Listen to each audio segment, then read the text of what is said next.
Hi my dear viewers, welcome back to my channel. അപ്പോൾ ഇന്ന് ഞാൻ വന്നിരിക്കുന്നത് വളരെ സ്പൈസി ആയിട്ടുള്ളൊരു മട്ടൺ ഡ്രൈ റെസിപ്പി ആയിട്ടാണ് കേട്ടോ.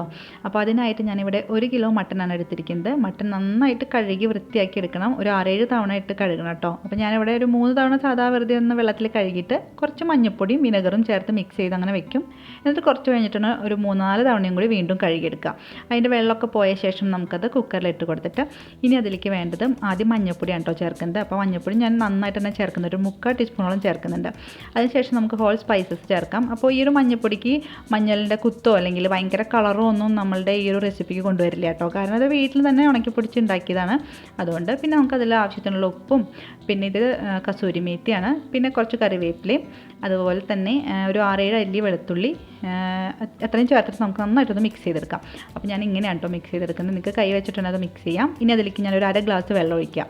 അപ്പോൾ വീഡിയോ സ്ലോ മോഷനിലാക്കിയ കാരണം കുറേ വെള്ളം ഒഴിക്കുന്ന പോലെ തോന്നും, 1/2 ഗ്ലാസ് ഒഴിക്കണുള്ളൂ കേട്ടോ. അപ്പോൾ വെള്ളം ഉണ്ടാവും ഇത്തിരി, അത് എനിക്ക് ആവശ്യമുണ്ട്.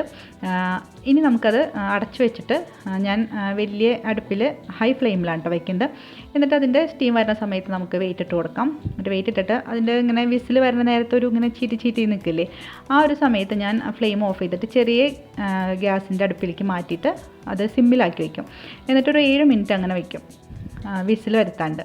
ആ സമയം കൊണ്ട് നമുക്ക് ബാക്കിയുള്ളതൊക്കെ റെഡിയാക്കി എടുക്കാം. ഞാൻ 2 സവാള അതുപോലെ ഇത്രയും വെളുത്തുള്ളിയും 2 കഷ്ണം ഇഞ്ചിയും എടുത്തിരിക്കുന്നത്. അപ്പോൾ സവാള ഞാനിവിടെ ചോപ്പറിലിട്ടിട്ട് നന്നായിട്ട് ചോപ്പ് ചെയ്തെടുക്കുകയാണ് കേട്ടോ. അങ്ങനെയാകുമ്പോൾ നമുക്ക് പണി എളുപ്പമായി. അത് കുറച്ചിങ്ങനെ നമുക്കിങ്ങനെ ചതച്ചെടുക്കണേക്കാളും നല്ലത് കുറച്ചിങ്ങനെ കടിക്കാനൊക്കെ ഇങ്ങനെ കിട്ടില്ല, അതിന് വേണ്ടിയാണ് ഇങ്ങനെ എടുക്കുന്നത്. പിന്നെ ഈ ഒരു ഇഞ്ചി ഞാൻ ചെറിയ ഉരലിലിട്ടൊന്ന് ചതച്ചെടുക്കുകയാണ് ചെയ്യുന്നത്. വെളുത്തുള്ളി അതുപോലെ നീളത്തിലിങ്ങനെ കട്ട് ചെയ്തെടുത്തു. അതുപോലെ തന്നെ ഒരു 3-4 പച്ചമുളക് എടുത്തിട്ടുണ്ട്. ഇനി പാത്രം അടുപ്പത്ത് വെച്ച് അതിലേക്ക് നമുക്ക് വെളിച്ചെണ്ണ ഒഴിച്ചു കൊടുത്തിട്ട് അതിലേക്ക് ബേ ലീഫും അതുപോലെ കറുകപ്പട്ടയാണ് ചേർക്കുന്നത്. അതിനുശേഷം ഫസ്റ്റ് ചേർത്ത് കൊടുക്കുന്നത് അരിഞ്ഞു വെച്ചിട്ടുള്ള വെളുത്തുള്ളിയാണ് കേട്ടോ. വെളുത്തുള്ളി ചേർത്ത് നന്നായിട്ടൊന്ന് വഴറ്റുക. അതിൻ്റെ ഇങ്ങനെ ചെറുതായിട്ട് ഇങ്ങനെ ബ്രൗൺ ഷെയ്ഡ് വന്ന് തുടങ്ങുന്ന സമയത്ത് നമുക്ക് അതിലേക്ക് നേരത്തെ ചോപ്പ് ചെയ്ത് വെച്ചിട്ടുള്ള സവാള ചേർത്ത് കൊടുത്ത് നന്നായിട്ട് വഴറ്റാം. സവാള നമുക്ക് ബ്രൗൺ ഷെയ്ഡൊന്നും വരണ്ട, ട്രാൻസ്ലൂസൻ്റ് ആയാൽ മതി. ഇനി അതിലേക്ക് നമുക്ക് ചതച്ച് വെച്ചിട്ടുള്ള ഇഞ്ചി ചേർത്ത് നന്നായിട്ട് വഴറ്റിയിട്ട് പച്ചമുളകും കൂടി ചേർക്കാം. ഇനി അതും കൂടി ചേർത്ത് നന്നായിട്ട് ഇളക്കിയതിന് ശേഷം നമുക്കതിലേക്ക് 3 ടീസ്പൂൺ മല്ലിപ്പൊടിയാണ് കേട്ടോ ഞാൻ ചേർക്കുന്നത്. എന്നിട്ട് നന്നായിട്ട് അതൊന്നും മൂപ്പിച്ചെടുക്കാം. അപ്പോൾ അതിൻ്റെ കളറൊക്കെ മാറി അങ്ങനെ വരുമ്പോൾ നമുക്ക് അതിലേക്ക് കറിവേപ്പില, ഞാനത് കറിവേപ്പിൻ്റെ കളർ കണ്ടിട്ട് നിങ്ങൾ തെറ്റിദ്ധരിക്കേണ്ട, ഞാനത് ഫ്രീസ് ചെയ്ത് വെക്കുന്നതാണ് കേട്ടോ. അത് ചൂടൊക്കെ ആയി വരുമ്പോൾ നമ്മളുടെ സാധാ കറിവേപ്പിലയുടെ കളറിലേക്ക് വരും.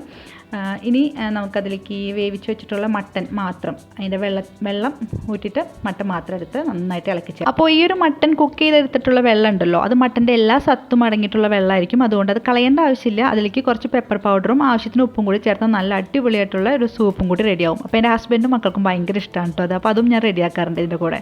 അപ്പോൾ മട്ടൻ ചേർത്ത് അതിൻ്റെ വെള്ളമൊക്കെ വറ്റി, എക്സ്ട്രാ ഉള്ള വെള്ളമൊക്കെ വറ്റി വരുന്ന സമയം കൊണ്ട് ഒരു മസാല തയ്യാറാക്കാം. അതിന് ഞാൻ ഇത്രത്തോളം കുരുമുളക്, ഇത് ചെറിയ ജീരകമാണ് കേട്ടോ, പിന്നെ പെരുംജീരകം, ഇത് 3 മാത്രം മതി. അതൊക്കെ നന്നായിട്ട് പൊടിച്ചെടുത്ത് കഴിഞ്ഞാൽ നമ്മളുടെ മസാല റെഡിയാവും. നമ്മൾക്ക് ഇനി മട്ടൻ വെന്തോ നോക്കാം. മട്ടൻ വെന്ത് വന്നിട്ടുണ്ട്. ഇത് നമ്മൾ കുക്കറിലിട്ട് വേവിച്ച് വരുമ്പോൾ തന്നെ വെന്തിട്ടുണ്ടാവും കേട്ടോ. ഇനി അതിൻ്റെ മുകളിലേക്ക് നമ്മൾ പൊടിച്ച് വെച്ചിട്ടുള്ള മസാല കൂടി ചേർത്ത് നന്നായിട്ട് ഇളക്കാം. ഈ ഒരു മട്ടൻ റെസിപ്പിയുടെ കളർ എന്ന് പറയുന്നത് ഇതല്ല കേട്ടോ, ഇത് ഈ കളറിലാണ് ശരിക്കും ആ ഒരു നമ്മളുടെ ഈ ഒരു മട്ടൻ ഡ്രൈ ഇരിക്കുന്നത്. ഇനി ഞാൻ ഇതിലേക്ക് വെളിച്ചെണ്ണയാണ് ചേർക്കുന്നത്. ഒരു മയത്തിന് വേണ്ടി ചേർക്കുന്നുണ്ട്. ഭയങ്കരമായിട്ട് ഡ്രൈ ആയിട്ട് ഇരിക്കുന്ന പോലെ തോന്നി, അതുകൊണ്ട് ഒരു മയം കിട്ടാനായിട്ട് കുറച്ച് വെളിച്ചെണ്ണ ചേർക്കുന്നുണ്ട്. ഓപ്ഷനിലാണ് കേട്ടോ. പിന്നെ ഞാൻ മട്ടൻ വേവിക്കുന്ന സമയത്ത് മാത്രമല്ല ഉപ്പ് ഇട്ടിട്ടുള്ളൂ, അതുകൊണ്ട് തന്നെ ഉപ്പ് വളരെ കുറവായിരുന്നു. അപ്പോൾ ഉപ്പ് കുറച്ചും കൂടി ചേർത്തു. ഇനി അതിൻ്റെ മുകളിലേക്ക് കുറച്ച് ചില്ലി ഫ്ലേക്സ്, അതായത് നമ്മളുടെ ഉണക്കമുളക് ഉണ്ടല്ലോ, അത് ചതച്ചതും കൂടി ചേർത്ത് നന്നായിട്ട് ഇളക്കുക. ഒരു 5-6 മിനിറ്റ് നേരം നമ്മൾ ലോ ഫ്ലെയിമിൽ വെച്ച് അതിൻ്റെ വെള്ളം ഒക്കെ ഒന്ന് വറ്റി വരാനായിട്ട് വെയിറ്റ് ചെയ്യുക. അങ്ങനെ ഒക്കെ കഴിഞ്ഞപ്പോൾ നമ്മളുടെ മട്ടൻ ഡ്രൈ, നല്ല ഹോട്ട് ആൻഡ് സ്പൈസി ആയിട്ടുള്ള മട്ടൻ ഡ്രൈ റെഡിയായി. അപ്പോൾ എന്തായാലും നിങ്ങളൊന്ന് ട്രൈ ചെയ്ത് നോക്കുക. നിങ്ങളുടെ അഭിപ്രായം എന്താണെന്നുള്ളത് കമൻറ്റ് ബോക്സിൽ കമൻറ്റ് ചെയ്യാൻ മറക്കരുത്. വീഡിയോ ഇഷ്ടപ്പെട്ടാൽ ലൈക്ക് ചെയ്യണം, അതുപോലെ ചാനൽ സബ്സ്ക്രൈബ് ചെയ്തൊന്ന് സപ്പോർട്ട് ചെയ്യാം. അപ്പോൾ see you in next video. Bye bye, take care.